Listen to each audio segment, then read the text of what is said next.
Thank you so much for taking that time. I hope you've met someone new sitting next to you. I definitely see many friends in this audience and many folks I have not yet gotten to know. So I really, again, thank you for joining us today. I'm really pleased to be here with this fantastic panel discussing collaborations in our food assistance system. And I'm going to very briefly introduce them and then very quickly pass the mic on so they can share their own brilliance. So first, starting on the far right, we have Byron Nakoma, owner of Hukama Produce, a family-run farm in Ramona. You've heard of them. They're mainstay at a farmer's market. I get produce from them each week in my food shed co-op, and I'm very grateful to have Byron here today. Wesley Burt, Executive Director of PlusBox, minimizing barriers to nutritious foods by partnering with local growers to distribute boxes of fresh, healthy, nutrient-rich food on a weekly basis. And finally, we have Erin Feely, Executive Director of Bellamente Montessori Academy, a public elementary and middle school in Vista Unified School District. So today, we are here to really look at a case study of the impact of community collaboration and provide an example of how nonprofit food assistance programs can strengthen secondary market channels for local farmers by recognizing their value and investing in them. This PlusBox project, as a representative of San Diego Foundation and a partial funder of this work through our Community Food Grant Program, a funded project with 43 grantees, and so proud and honored to have been connected with PlusBox through this process. So our hope today is to solicit discussion and ideas to further connect local producers to community-based organizations and food insecure households in a manner that drives value and dignity for all. So we started PlusBox in April of 2020 during the pandemic. And the idea at the time was simply that obviously food insecurity was, on the rise. Schools were closed, but they were still trying to distribute lunch to students who qualify for free and reduced lunch through drive-through models. But we kind of had this idea that wasn't going to be enough, that wasn't sufficient for those households. And so we came up with this concept that if schools would allow us to do so, we could show up at that time and sort of set up shop in the parking lots and distribute boxes of fresh, healthy food. And for us, that primarily means fresh produce. And so we did. We had a few schools take us up on it. Our first distribution was at Ocean Knoll Elementary in Encinitas. We supported 50 families. Fast forward to today, we work with more than a dozen schools in North County. We support over 700 households every single week, and we distribute somewhere in the neighborhood of 3 tons of produce every single week. Erin happens to be executive director at one of the schools we've been working with the longest, and Byron helps us provide that fresh produce. So just happy to be here to tell you about how that collaboration works and why we think it's important. Hi, thank you everyone. Once again, as Wes was saying, we weren't expecting this many people. So first of all, thank you so much for choosing to listen to what we have to say, because we personally think it's absolutely important. For me, I opened Bellamente Montessori Academies in 2013 as a choice in education for students in North County and anyone who wants to find a Montessori education in our area. And what we found with the pandemic and after is we're able to meet a need of food insecurity during the day with California providing free and reduced lunch for all of our students. But unfortunately, that left this huge gap at home. And so we were so excited to find an organization like PlusBox who can help us fill that need. You know, we have a lot of different challenges that we're facing beyond education, social, emotional. We have families who we want so much parental involvement, but they have challenges of their own. If there's any way that we can find a way to meet some of these needs, such as food insecurity, we want to make sure that we can bring someone in. And so PlusBox came in. They're currently bringing in 75 boxes a week for us, and we have a pickup time during the day where families can bring home this box of nutritious meals. We have a garden and nutrition teacher who actually takes one of these boxes. I'm not sure if you guys knew this part. We did take it to the next step. And our garden and nutrition teacher actually teaches the kids how to make a nutritious meal out of some of those ingredients. Because what we had found is some of these things, myself included actually, these ingredients, what do I do with a leek, for example? And so it was helping our kiddos then not just bring this box home and unfortunately find its way into a trash can, it was finding its way now into a healthy meal. So I just want to thank all of you guys for coming to listen about what we have going on, and hopefully you have some great ideas that you want to share with us after, but you take this back with you and can help us further this cause. Hello, everyone. Hi. If you can hear me, you can smile. Lovely, lovely. My name is Byron. As Kelly said it, I'm the farmer and the owner of Hukama Produce. It was founded in 2015 by Tina, who happens to be my mother-in-law. Yes. And we are in Ramona. We are on we are actually using 4 acres of land, but the whole property is 20 acres. The owner of the land uses the rest of the space for horses, and if you need to do horse training or horse riding, she does that.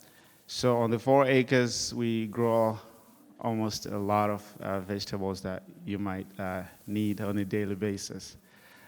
We have a whole list of produce that we do, and it has been a great adventure to work with Plusbox, because on a weekly basis we know we have a place where we can deliver very, very fresh produce that we know that has been grown with lots of love and in a healthy way.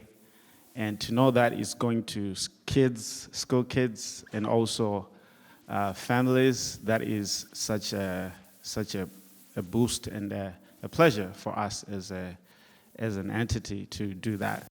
And we take 300 units of leafy greens, different varieties every week. And we are happy to be working with Plusbox. I think that is the introduction I can give to you at the moment.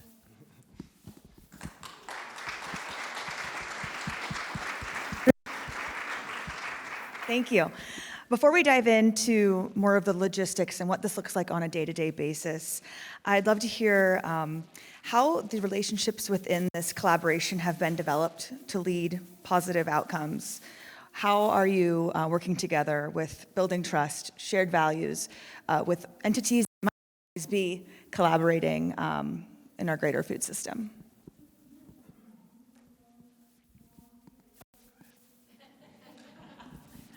Thanks, Wes. And thank you, Kelly, for that intricate question. I think I was assigned this seat by Wes. No, really, I think there's some things I wanted to talk about what we're looking at with our kiddos. So we have approximately 65% of our students qualify for free and reduced lunches. 18% of them are English language learners. 8% are homeless, the majority of those meaning that they're doubled up. We have families who are living out of their cars while we're trying to get them accommodations into hotels. We have a transient population because we are located close to Camp Pendleton, so we have families moving in and out constantly who are military. So we have a lot of supports that we need to put in place, and we have a lot of families who have diverse backgrounds. And so we see ourselves facing a lot of different challenges, and it makes it extremely important that we do find that can really support all of the families on our population. Poverty is one of the biggest concerns that comes to forefront because it brings so many challenges with it. But other things that we see are challenges with behaviors and how we create safe environments. And when we have limited community resources, it's how do we tie all of these things together. And I know the pandemic is actually what brought us together with Wes, because I remember meeting him for the first time over a Zoom meeting, and we were trying to figure out how to solve one of these problems. We have so many families who can't go outside of our campus. We need to provide everything on our campus because they're walking every single day. And so us finding a resource where, and this was popular during COVID times, where they could drive to a particular area and they could pick up food. Well, I have a lot of families on my campus who don't have that luxury of the ability to drive to an organization even down the street. So Plusbox was phenomenal because they were able to come in to our campus, deliver to our property. So we didn't have to solve multiple problems of transportation, et cetera. We were able to solve the problem. The families were already coming to us. They could then pick up the food at that exact same time. So for us, it was really trying to find organizations that were working towards a common goal. And for us, in this case, it was, we're just trying to meet the needs of our kids so they can come to school every day and that they can learn. And there's so many hierarchy of needs that need to be met first, right? And so I'm gonna pass it on to food. Yeah, I think in thinking about like how the relationships formed and the collaborations themselves, there's one thing that we don't, like, my team at Plusbox, we try not to mention because it confuses the you-know-what out of everybody. Our nonprofit is actually called Equation Collaborative. That is the 501c3. And that is weird because we go by Plusbox. But the point I'm trying to make, like, we, at the very beginning, so to solve an equation, what do you have to do? You have to balance both sides, right? Like, and so we're talking about like balance and equity and things like that. But there was no way that we were going to be able to solve food insecurity or nutrition insecurity alone by ourselves. And I think the whole theme of this day is about kinship and connection and collaboration. And we decided early on that we were going to be so dedicated to collaborations to solve this problem that we were just going to put it in the name. So Equation Collaborative is what we called this 501c3. And I think you know, we were looking for opportunities to collaborate with different community organizations, different, you know, whoever, honestly. If anybody out there wants to collaborate, like, we're all about it.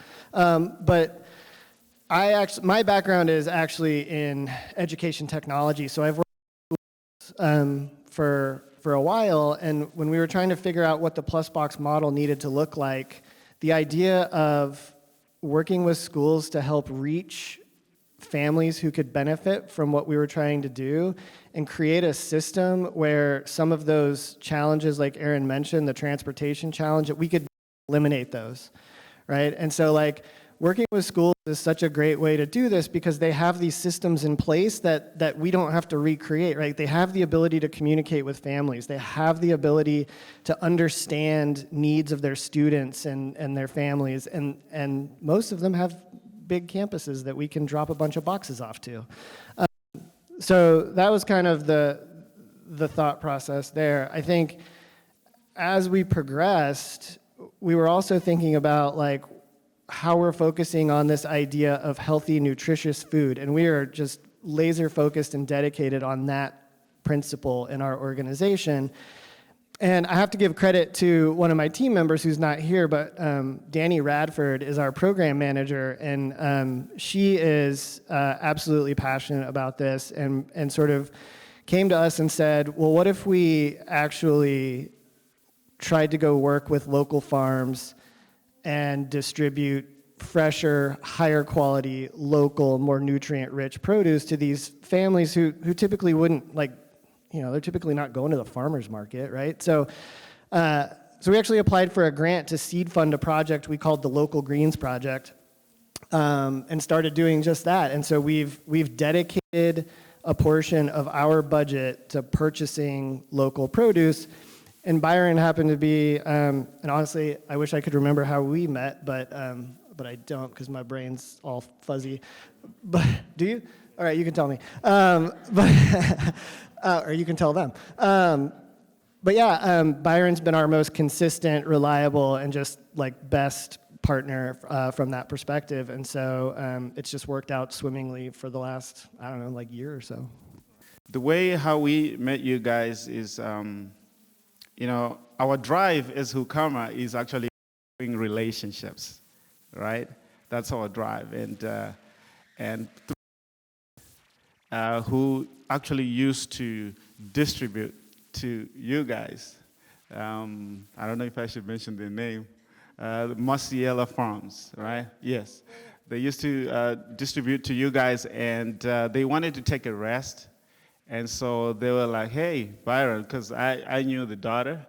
And she was like, would you like to work with these guys? And we said, why not? So we started work. That's how we started working together. And for us, it's like we're saying, it's such a perfect fit to our model and our life to say this and relationships, and the relationship has been great ever since. Byron, I'm going to come to you. I really want you the logistics of working with a nonprofit. Done this in the past before working with Plusbox. How is this model different, and what are the pros and cons for your business? We had never and have never worked with them. And you know, sometimes when you actually hear that they're a nonprofit, when you are actually trying to make profit, you'll be like, is this gonna work?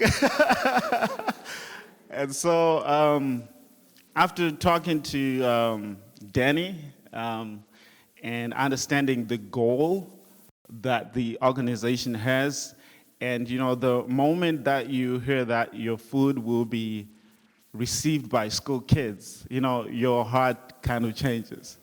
You move to wanting to work with kids. You want to spread the message that they can also grow stuff, right? They can also grow good produce, produce that can be healthy for them. So we took that with all the grip that we had, and the model really works for us.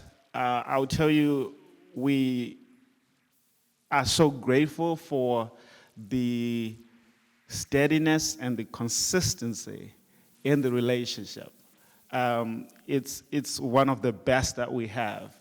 And the moment that Wes actually told me about this meeting, I mean, I was ready that moment, because we are so grateful. I always tell him every time I meet him at the hub that, man, we are so blessed by this relationship, because it is so reliable. The pricing is very reasonable, and like you said, the goal for them makes so much sense that we are ready to work with them even at that level. So we are grateful for the model. Any cons? Sorry about that. I can keep talking for the hour and a half. Any cons? I cannot think of any disadvantages. Not at all. I'm not trying to flatter anybody. Actually, to lie, I don't have any disadvantages to it. The cons to it, like I said, is the fact that it is very reliable. Every week we're out there. They don't even have to remind us. We know we have to deliver every week, and spreading actually that good food is actually the biggest advantage of all. Thank you. Thank you. We're going to carrying on a bit more around this partnership, specifically with you, Byron. Wes, I know you've mentioned that you've built in produce into your budget to purchase for these boxes, and I know many nonprofits in the region rely solely on donations. I'm curious if you could talk a bit more about what went into that decision, what values that represents for you, and what challenges you've seen as a result. Yeah, so I think, especially for this crowd and this event, I think it was really important when, as a team, we kind of came to the conclusion that, well, it wasn't our conclusion, like many people have concluded it before us, but, there's a direct connection between food insecurity, a vibrant local food system, climate change, so on and so forth. I think everybody in here recognizes that. And so once came around to that and figured it out, I think we just made a conscious decision that, if we were going to be a nonprofit that was out telling people that we were trying to drive, health outcomes among food insecure students and their families, and we were distributing produce, and we were doing all of these great things, that, it sort of was on us to think about that connection. And so, we made a conscious effort that if we were going to support a sustainable food system, then we ought to be able to recognize not only the nutritional value of what Byron grows, but the financial value of his work. And so I don't know who to credit this quote to. I'm sure like lots of people, but there's an old saying that says, don't tell me what you care about, show me your budget and I'll tell you what you care about. And I think if nonprofits are out there saying they care about these things, then we're trying to do it in a manner that is what we believe to be the right thing. And I think the hard part, obviously, is that we're nonprofits. So we're not fundraising is hard if for the nonprofits in the room. I'm sure you would agree with me. And so making sure we have budget in our, a line item in our budget to do this, it makes it a little more challenging, but I think it's the right thing to do. And, for us, we've been lucky enough that we've had some funders sort of agree with that notion, and we've been able to sustain it so far. But yeah, I think that's it. Thank you. I'm sure many folks here can agree with those sentiments. As you mentioned, fundraising for this can be difficult, and I'm curious how you approach sharing the impact of this work, both at the school, at Plusbox, and through the farm, with funders and with your greater community to spread the word. So, Erin, since you're closest, I'd love if you could share a bit about the impact you've seen. So how many years have we been running the program?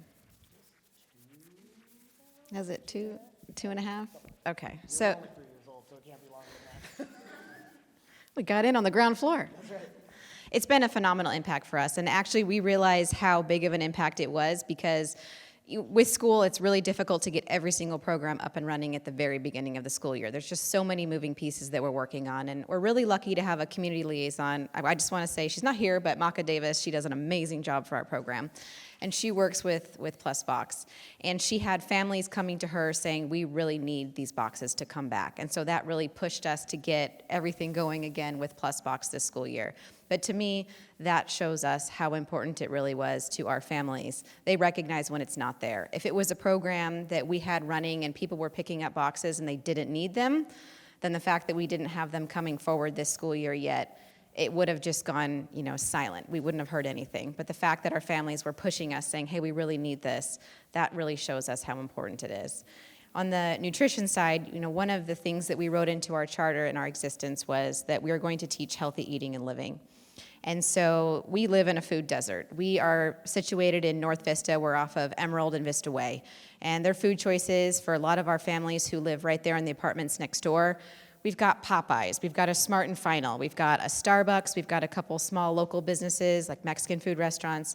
There really isn't too many choices. And so for us to have healthy options at home, that's huge. And to see our students coming back and talking to our garden teacher, even coming to my office and saying, guess what I made last night? They are so proud when they can start talking about, I think it's like dinosaur-eared kale, like something that I didn't even, okay, so yeah. So these are things that are coming in our boxes.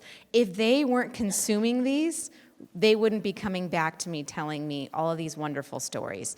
So to me, though, it's not just the students that we have on our campus, it's their younger siblings, it's their older siblings who are not with us, and it's also any of the extended family who are living in the household. So for us, it's not just the impact it has on our campus, it's a larger impact for us. So, and to hear your stories, how important it is to you that it's getting back to the kids, it just means so much to me because, that's who we are too. So thank you.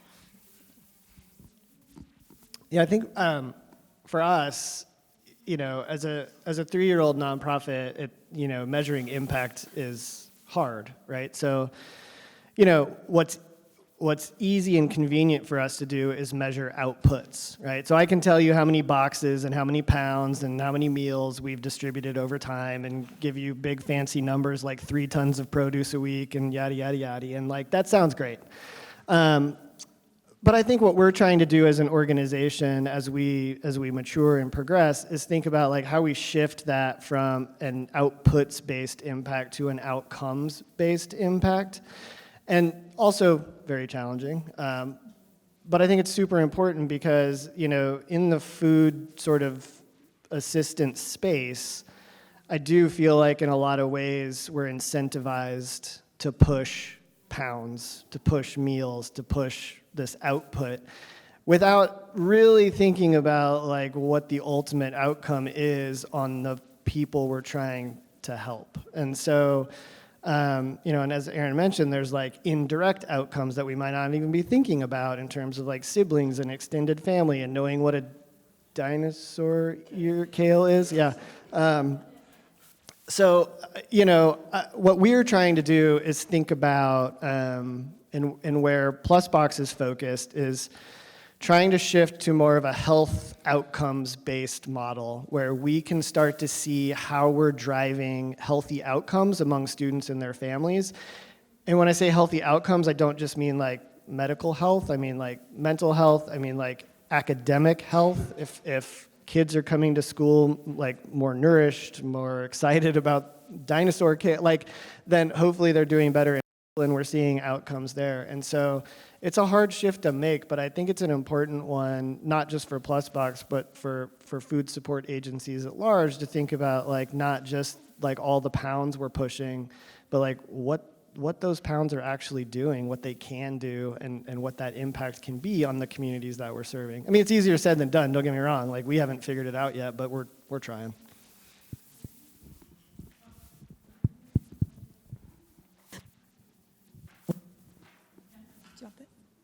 Hello?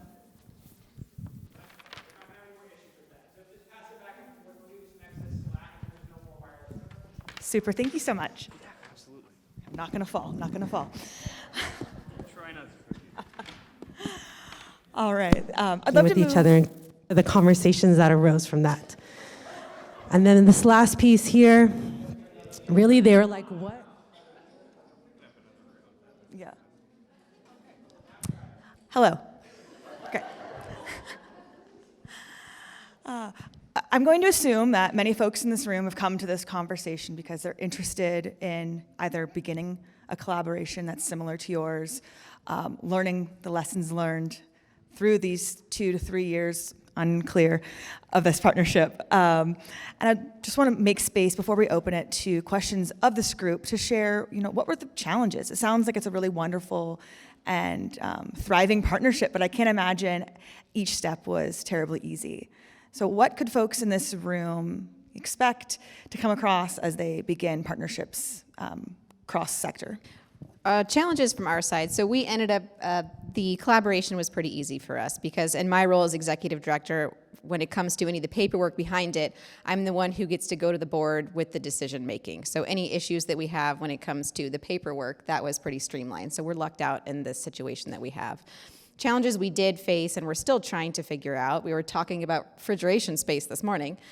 We have a certain time that they're able to deliver to us, and that's during the middle of the day, and most of my families are at work in the middle of the day. So we do have a way that we can put them into the front office, but it's a really hot time of the year. So even in the front office, when I'm trying to keep fresh produce fresh, that's a struggle this time of year. And so we were talking about, who can I write a grant to that I can get some sort of walk-in refrigerator storage space or a place that I can put all these large boxes, because we do have refrigeration on campus for, breakfast and lunch, but it's already filled with all of that food. So how can we keep this? Because I have families who drop their students off at 6 o'clock in the morning and they don't pick up until 6 o'clock at night. So it's those families who are in most need of these boxes, but unfortunately, they can't access those because by the end of the day, if they've been sitting out in the heat, that's not going to work. And at the same time, I can't go to Plusbox and say, hi, Wes, I need you to deliver at 6 p.m. too. That's not going to work. So we're trying to think outside of the box. So if anyone knows of a refrigeration solution or wants to assist us with that, that's a challenge that we're working on right now. I think the biggest challenge for us is logistics, right? Like, we're a small squad. There's 5 of us, and one of my guys, Greg, is in the back there. But yeah, I mean, like I said, we're distributing to, I think, 12. I think we deliver to 12, and then there's a couple schools that come to our warehouse and pick up from us. But again, like, trying to distribute 700 boxes every week of fresh produce does present a bit of a logistical challenge. And so it's constantly this, like, sort of scheduling and where do we need to be, when do we need to be there, when should we pack the boxes to make sure that the stuff stays fresh, and yada, yada, yada, yada. So as we grow and try to establish additional collaborations across the county, like, that's going to be our biggest struggle. It's just like, how do we build the internal capacity to be able to do what we're trying to do? And as a nonprofit,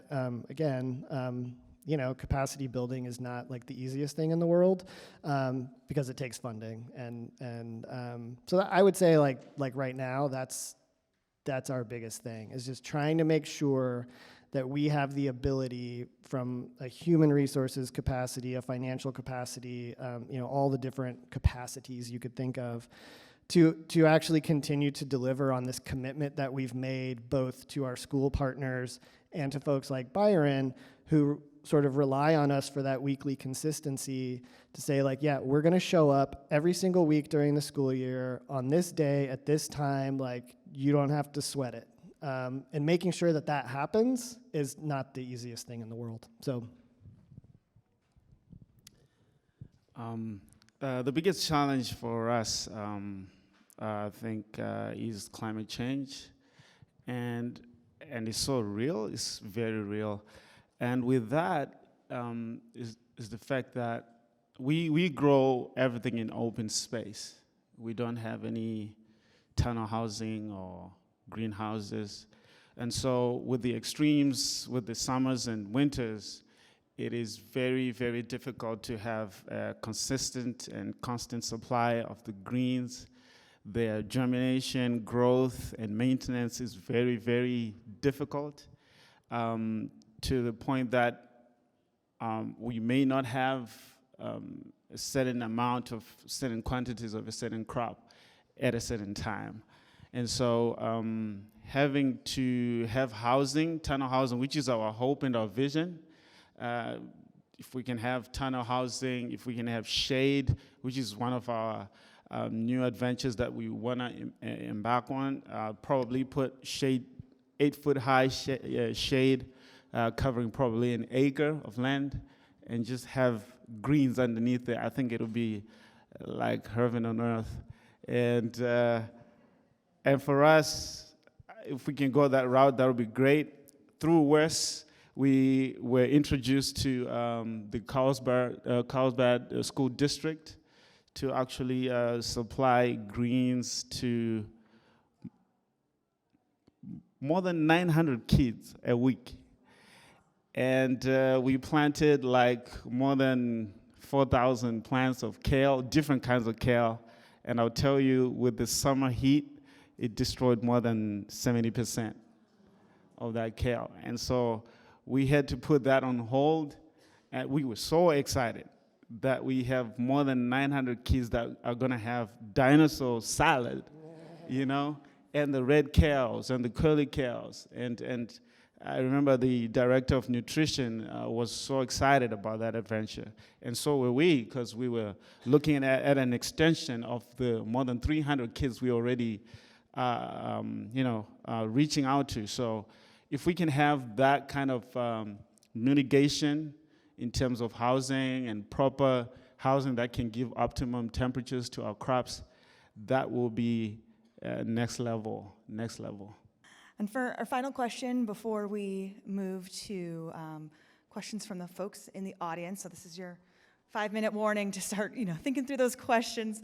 How might others try to replicate this collaboration in the communities where they work?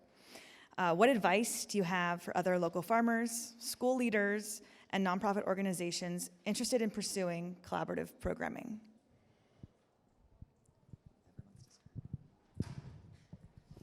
I can be short with my answer. I think it's really important about communication. It's really about putting out who you are as an organization so you can find similar organizations who are looking to solve similar issues. There's so many people out there who want to help, but they don't know until you put yourself out there and they're able to put themselves out there. And then just communication, conversations, that's really what starts a collaboration. So that's what I encourage, especially today. Have a lot of conversations. I think, I would tend to agree with that. I think for us, the collaborations that we look for are sort of around, shared values and sort of shared goals in terms of what we're trying to do and that kind of thing. I have my two friends right here who we have a great collaboration, and that's the reason why, I believe. So I just think, if you're trying to set something up like this, trying to find partners where, you have alignment in terms of what you're trying to accomplish, how you want to accomplish it, and then obviously being transparent and communicative is obviously huge in any relationship. So do that. But yeah, that's our perspective. Like I mentioned earlier, for us, it's always about growing relationships, and on a farmer side, I think there's always the challenge of trying to meet the expected, yields for the partnership. So I think there's need for patience from the different organizations, that you give the farmer time to adjust to that new expectation, and with that, I think there's always room for improvement and strength of the bond and relationship.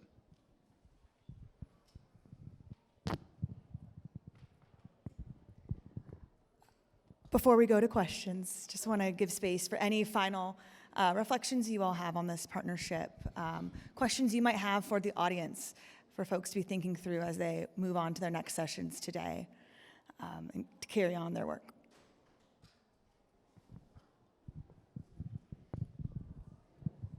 The only thing I would say is, like, if, and I feel a little awkward saying this because I'm awkward. But so I think the one thing that is helpful in this situation is my recommendation would be, like, I don't think you can really change a system or a thing or drive the outcome we're trying to drive without being risky. Like, there's inherent risk in doing something different. And I think at Plusbox, we talk a lot about how we want to try to do things differently, and that comes with a certain level of risk. And my background is in the technology space, where people claim to be, like, risky entrepreneur types who do crazy stuff, and, like, that's fine and good, but, like, in the nonprofit world, I think it's a little more risk averse, right? Like, our funding is a little more fragile, and like, the things we're trying to do are harder and more important than, building whatever technology you're building. But I do think I would sort of say, like, think about, if you really want to drive something a little bit different, be willing to take that little bit of risk. That's my advice.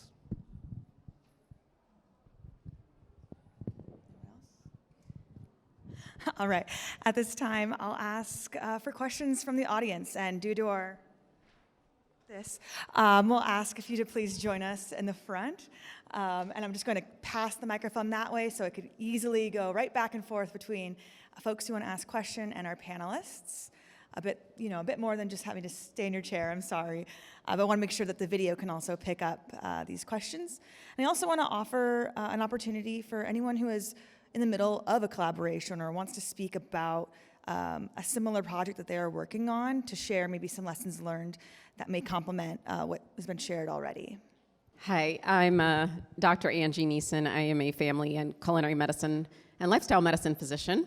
So I'm really glad to hear about this partnership. I also am the medical director for Sharp system for connecting the food as medicine movement. So, 5 years ago, I tried to change the menu for the physicians and what we were eating, and I literally stood up, and we had just had the published Eat Lancet report that said, how do we feed, the world without destroying it? And so I said, we've got to model this for our patients. And so that started sort of a movement, but now it's really taken off. And when we're talking about collaborations right now, I'm trying to connect the pieces of food insecurity, sustainability, and I keep coming up with grant writing or needing, do you have a specialized person, or if anybody's in this room who wants to work on that with me, I have an awesome team of people, but have you found that is the missing link that you obviously connected, because that's where the money came from, that's what secured the funding, and that was the piece that you all needed? I mean, I'll be honest. We started this thing without securing the funding. I just said that thing about taking risks. So it's probably not the best idea, but it's working out so far. But yeah, I mean, I think like we've had some conversations with folks about this idea of like food as medicine, and but yeah, I mean, I think for us, I think the missing piece is sort of that funding part, and finding funding partners who are also willing to maybe do riskier things or different things, or like things with organizations who don't fit some sort of like, no pun intended, box. So yeah, I mean, but I do think that there's opportunity out there if you can pull together a collaboration of people who are trying to do amazing things, and there's funders out there. I don't know. It's tough, but yes, I don't know if you guys have any thoughts on that one. Hello, and hi everybody. My name is Angelina, and I'm a researcher at UC San Diego. I was a child of the free and reduced lunch program as a kid, and I can't imagine how stoked I would have been to have Dino Kale as a kid, but my question is, I'm just curious about if you have, or in the future, considered to change what you grow or what you distribute to the families based on their cultural preferences for meals and food?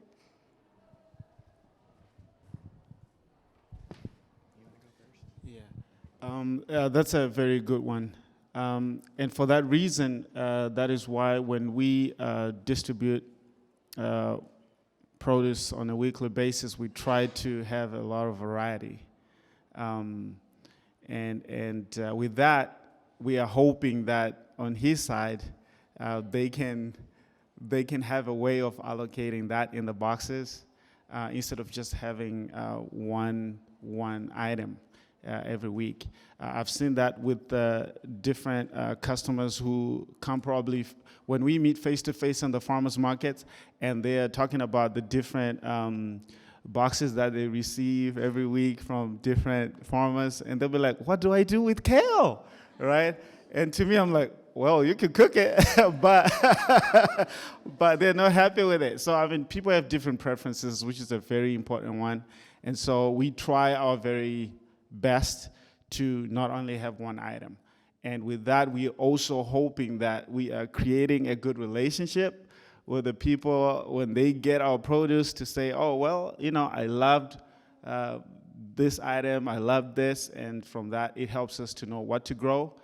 And as well as the interactions at the markets, people can be raising the different items they expect as well, right? Like, I like this, do you grow this? And from that, we know what to grow. I'll tell you a story. We never used to do a lot of herbs, but a lot of people will be like, do you have dill? Like, nope. And then the next person comes, the third person comes, I'm like, okay, I gotta grow dill. So that is always exciting. I should say that. It's always exciting. And we are happy to grow different kinds of leafy greens to meet everyone. Thank you. Yeah, I think, for us, some portion of what we distribute, we do, get from Byron and other local growers, but Some portion of it we get from nonprofit sources, from in-kind donors, from the big food banks, from Produce Good, from others. And so we don't always have a lot of say in what it is that we have each week and what we're able to distribute. So it does make it hard to think about different cultural preferences and things like that. But I would say, as a team, we talk about it a lot. We're piloting right now a technology application that we've built. It's being piloted at Bellamente. It's super bare bones right now, but ultimately it's a way for us to connect with the families that we're trying to support in like a safe, anonymous, but like helpful way. And so our vision for that down the road is that, we'd love to get to a point someday where through that we can sort of give folks a heads up about like, here's what we think we're gonna have available this week. Like maybe there's some way you can like, to some extent customize that or think about like how you get to choose what comes in that box to a certain extent. Now I think that's like, again, we're a 3-year-old nonprofit, so we haven't been around that long and we're still trying to figure all this out, but like ultimately our vision is to try to be able to do something like that down the road.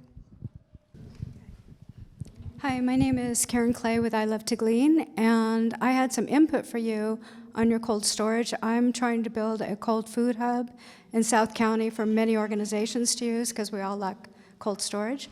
I have friends in Nigeria that are using a solar paneled small container type system, and they're using that on the farms to co-locate all of their produce together. They have like small farms, so they're putting it all together into one container and sharing it. So there's that, and if we connect with information, then I can get you that cold hub info. And then also here in the States, the same thing, you might be able to get a small container. I don't know what your space requirements are, but you might be able to get a small container. You have 75 boxes a week, right?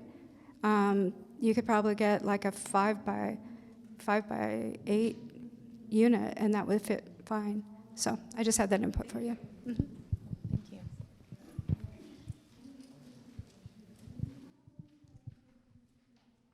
Hey there, this is Tracy. I'm Tracy Childs. I'm with Tracy's Earl Foods and Plant Diego, and I really commend you guys for what you're doing. If you guys have seen the movie Plant Pure Nation before, it talks about this problem, and you guys are actually solving it. That was from 2015, or a lot about food deserts and what's going on with that. And so I've been active in San Diego with my teaching food for life, cooking and nutrition. So of course, what do I think about? I think about, it's great you guys are teaching the kids, and I hope that a lot of the schools are doing that, but cooking has gone out the window. I mean, and especially veggie cooking, I think people are getting back into it, but I know from teaching classes all over the county, even in San Diego, which is much more health-oriented than a lot of other places, people don't know what to do with kale, and I'm a kale lover.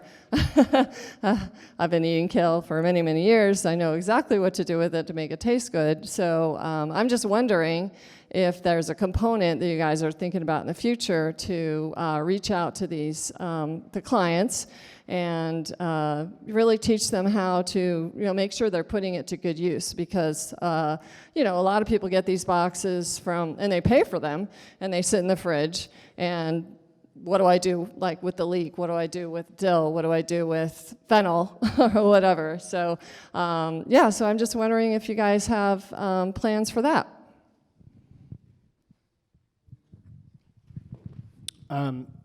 Yes. So I think there's a couple of things that we're trying to do there. So one is we have a partnership with the Oceanside Public Library. We've just done distributions with them over the summer. So when schools close for summer, we usually shift our distributions to some other community institution in the same neighborhoods. And so in Oceanside, we go from Oceanside High School to the library during the summer. But anyways, the point is, the library was looking to do a pilot project where they would actually bring in a chef, and they would do cooking classes, healthy, cooking classes for folks. And then we would be able to provide boxes of produce for those families to then take home and sort of recreate what they learned in the class.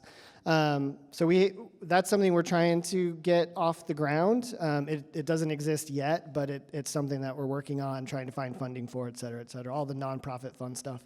And then the other thing is, we've had a few conversations with the county about sort of seeing if we can connect the families that we support to some of their nutrition classes and cooking classes that they do. So we're trying to sort of figure out a couple different ideas on how we can do that, but it's still early, so nothing concrete yet. But we are thinking about it. We do think it's important, and we're trying to figure out what the best sort of pathway to provide those opportunities is.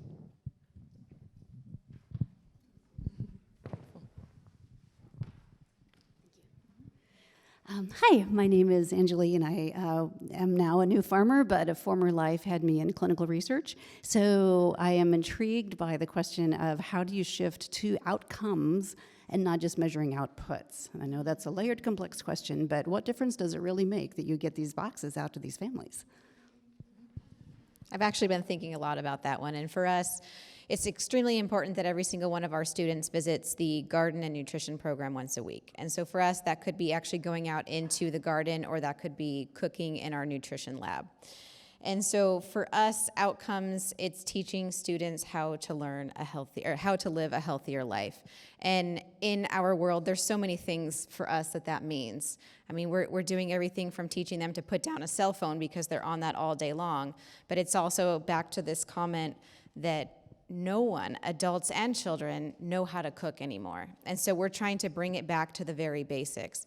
So whether it's coming from our Plus box every week or it's something that they're growing in the garden, we're trying to change outcomes so it's a lifelong change. So for us, it means we're working collaboratively with another organization who can give us the resources that then we can change what education looks like. We're Montessori school, it's about hands-on learning, it's lifelong learning. And so for us, that's everything. It's outcome-based. So I think it's something where we work in these collaborations where they can focus on the funding and they can focus on getting these resources so we can do the work at our school. Yeah, I think for us, I agree with all of that. I think for us and how we communicate impact and shift from outputs to outcomes is how do you measure that? I used to work with this dude who was a PhD, super smart guy, and he used to just say, to measure is to know. And I think that's a Lord Kelvin quote. I actually know that one. But anywho, how do you measure that, right? How do you measure a healthier, the concept of a healthier life? And so for us, I think what we're trying to figure out is what does that logic model look like? What's our theory of change, and how do we measure those outcomes? Because we're a little nonprofit, so nobody's going to give us their medical records and be like, hey, look, I'm healthier. That's not a thing. So, whether that's self-reported or survey-based or whatever, but trying to get to the point where we can try to understand from some sort of measurement standpoint that what we're doing on a weekly basis is driving some sort of healthier life, whether that's nutritionally healthier, academically healthier, whether that's family health, because the stress of not being able to feed your kids goes down. And so there's a lot of different ways to think about this, and I just think how do you measure that is the question of the day for me, I guess. For us, I think it's more about creating a culture to have our kids want to grow something, right? To create new farmers for the future. Definitely, I believe that when you have a very beautiful lettuce in the box, when you have a good smelling basil or cilantro, a little kid may be inspired to just ignite that light in one kid or two. that they may want to grow something like that one day. For us, it's a powerful outcome. I mean, if you look at the ratios of farmer to the population, I think Google says 2%, right? But so if we can have our kids to want to be farmers tomorrow, I think for us that's a great, great outcome.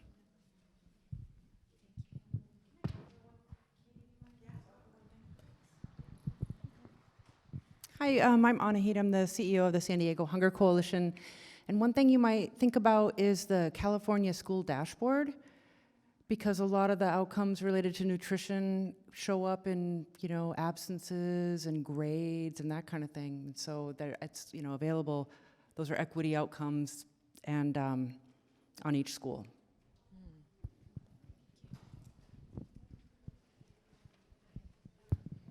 Hi, I'm Katie. I'm with the County of San Diego, a Health and Human Service Agency, Department of Homeless Solutions and Office of Equitable Communities. And I wanted to offer an opportunity for grant funding for your refrigeration. So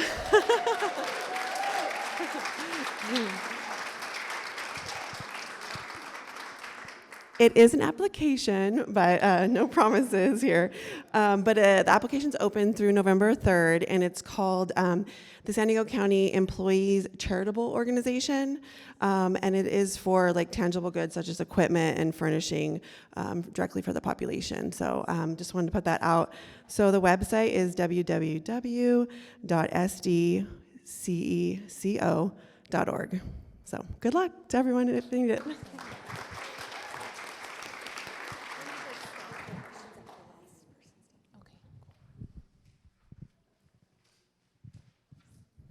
Hi everyone, I'm Nina. I'm the marketing director at OB People's Food Co-op in Ocean Beach. I have an idea, not a question, for you guys just about, you've been talking a lot about how to measure your impact. So it got me thinking, when I was a kid, I was in like a media and like podcasting, audio, visual, it wasn't podcasting yet, but like a media class. And I thought they're already coming to you and talking to you about how they're making dino kale dishes and stuff. Maybe the kids can document that somehow, the impact, and then my marketing brain is working. You could use it to market Plusbox and the local farms, and also to appeal to donors, because I think seeing the kids' smiling faces and how it's directly impacted them would probably inspire donors.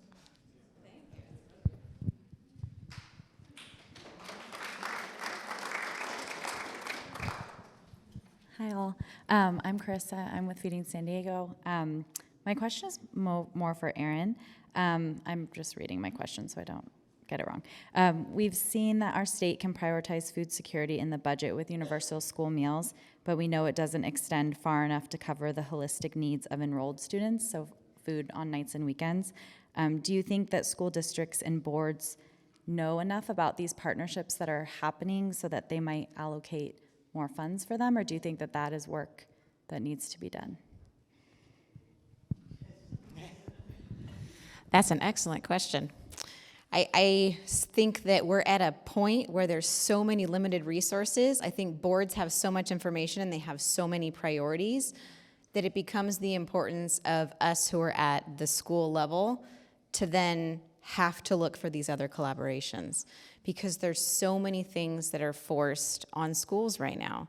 It's the pressure to ensure that we have safe school environments and make sure that all of our students are meeting a certain academic level, and to make sure that we have extra social emotional supports, and then food insecurity supports for our students who are facing homelessness. And we have so many different things. So I think we're at this turning point where the budget can only support so many things. I think we need help from outside resources like we have done with this collaboration to make sure, and I think the governor's thinking that too. He's put a lot of money towards this community school program. So what we're looking at for schools is to focus on because we've built these trusting relationships. Schools, we are the place that parents can come. They have a relationship with their teachers, with our community liaisons, with all of our school staff that they see every single day. And so now it's on us to ensure that all these different things that families need are on campus. And so the funding is coming through ensuring that we have mental health support needs, not just at school, but after school. So coming to get counseling, coming for not just counseling for students, but for families, having that food support after school like we're doing with this. It's just in the planning stages for a lot of schools. Our school included in that. We did get the community school planning grant, but it's a bigger picture then, because right now the money is focused on getting resources that are already in the community and getting those on school campuses. But that's an excellent question. Yeah. From my perspective, I think, for good or bad, and maybe this is an unpopular opinion, but I do think that there's an over-reliance on nonprofits to like fill gaps and holes that like larger government and public institutions ought to be funding. And I'll just leave it at that.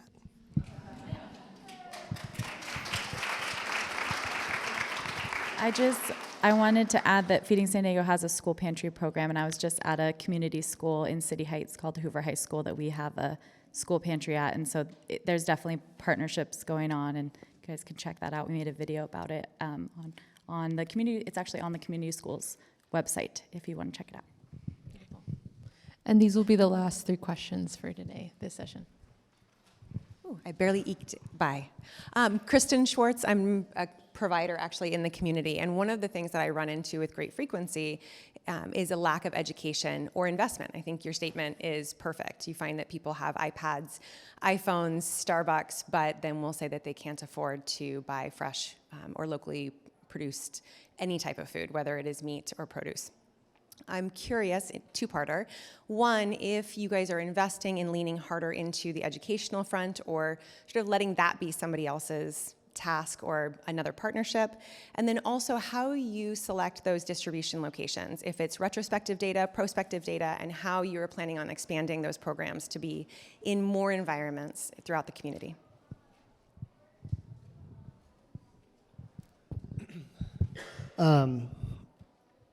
Yeah, I think, look, I'm not a nutritionist and nobody on my team is, so I think we'll be looking for like external partners to help us with that component for sure, and just different types of collaborations and things we can do to drive that piece. But yeah, funny enough, one of the guys who helped me start Plusbox is a chef. He's not involved anymore because he's trying to run a restaurant, but and that's neither here nor there. But just we did have a chef at one time. On the other point, I think I lost my train of thought, which is not helpful at this moment in time. Oh yeah, other neighborhoods. Yeah, got it. Yeah, so as a small nonprofit, like we can be pretty flexible. You know, we work primarily in North County, which, you know, if you ask people not in North County, like they would ask me why, because it's North County and like everybody's fine, but like that's not actually true. So we try to fill gaps in North County that other organizations can't fill. So we work in a lot of different places. We work in Carlsbad, Encinitas, Oceanside, Vista. We go out to Bonsall once a month, you know, things like that. Ultimately, what we're trying to do, though, as we grow, is think about 2 primary factors. One is, and thanks to the San Diego Foundation for turning us on to this, is the California Healthy Places Index.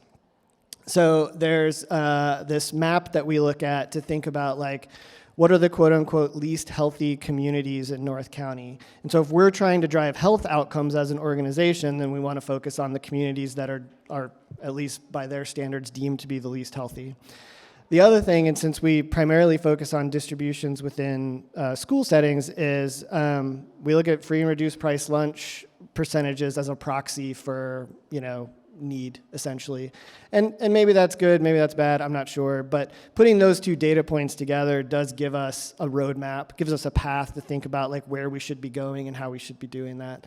And then, of course, the last thing, which isn't data-driven, is just like we've been talking about. Like, we all kind of are like have an alignment around what we're trying to accomplish. And so, there's some schools we work with where we don't feel like we have that sometimes. And so like we have to consider whether or not that's a valuable partnership for us or not. And so that's also an important piece. Hi, my name is Dana. I'm with Feeding San Diego. And I'm just curious about more of a feedback loop. So similarly, just whether or not the kids have been able to do a field trip to the farm to see really where their food is grown. And then similarly, I was thinking the same thing about just a focus group and whether or not you've been able to get the families and the kids together for Byron to be able to come and actually really hear the impact of that nutritious food in their lives. And yes, you should definitely document this and submit it for future grants. But anyway, just curious. Excellent points, because as we were sitting here, I literally wrote, "Visit to Byron's farm?" ? So that's going to be next on the list. The feedback loop, absolutely. So, right now it's really informal. So it's coming from the garden nutrition teacher when he's meeting with these students. There's been, it's been a relationship. It's only been a couple of years, so we're kind of figuring things out as we go. And so there's been a survey that have gone to our families. And we have a lot of informal feedback that's coming through our community liaison as well. So we have a lot of work to do around that space, but I think it's extremely important to get the kids to the farm, because I think empowering them to recognize that they have input, number one, but then seeing where it's coming from so they can actually meet you and meet everyone there on the farm to recognize the process that this food goes through to make it in this box. I think to Plus Box as well. I think that'd be a phenomenal visit. Yeah. Thank you. Comments? The kids are welcome.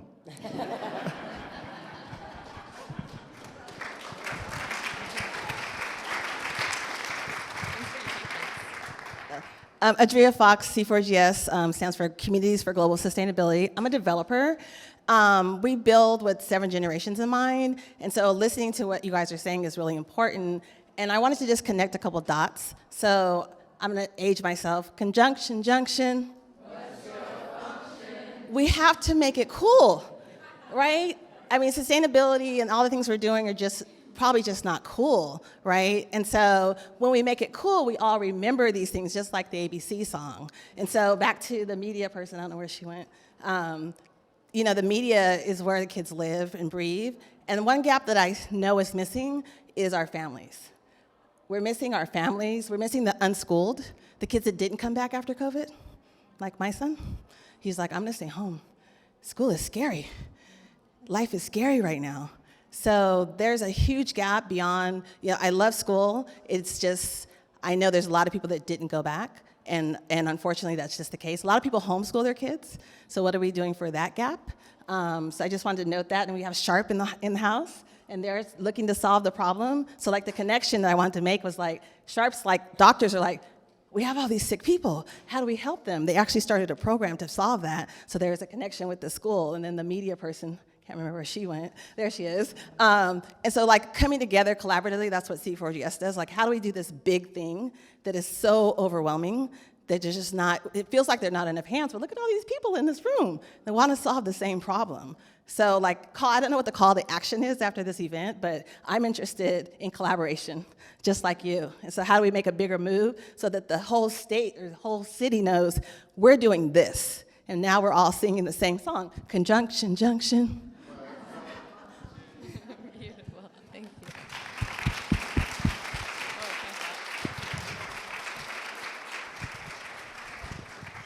Thank you so much for wrapping up this session for me. I could not have done it better. I'm so grateful for all of your participation and presence and thoughtful contributions. And thank you again, Byron, Wes, and Aaron, for your time. Really grateful for the work you're doing.